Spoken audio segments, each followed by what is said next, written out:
Le coefficient d'emprise au sol est ce qui reste après la suppression du coefficient des sols. Coefficient d'occupation des sols, c'était pratique.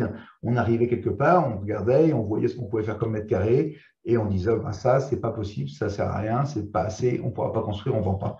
Il a été supprimé, et en fait, finalement, aujourd'hui, on s'aperçoit que quand on prend le coefficient d'emprise au sol et qu'on prend la hauteur des constructions, finalement, vous avez la construction au sol multipliée par la hauteur, ça vous donne le nombre de mètres carrés réalisables qui correspond tout à fait à ce qu'on faisait avant avec le coefficient d'occupation des sols. L'article 9 du PLU, c'est la définition du coefficient d'emprise au sol. Tous les PLU sont faits de la même façon à peu près. Là, je suis sur un dossier où le coefficient d'emprise au sol n'est pas déterminé pour l'habitation principale, mais seulement pour les annexes à l'habitation principale qui ne doivent pas excéder 60 mètres carrés. Mais aucun mot sur le coefficient d'emprise au sol pour la maison, et c'est l'article 6.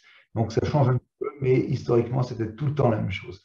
Donc, ce fameux article 9 du PLU, qui détermine le coefficient d'emprise au sol, il nous dit que le coefficient d'emprise au sol, c'est un rapport permettant de mesurer la densité de l'occupation du sol en urbanisme. C'est très simple, vous prenez la quantité de sol, c'est-à-dire un terrain à 2000 m², si j'ai un coefficient d'emprise au sol de 50%, ça peut donc construire 50 m² au sol.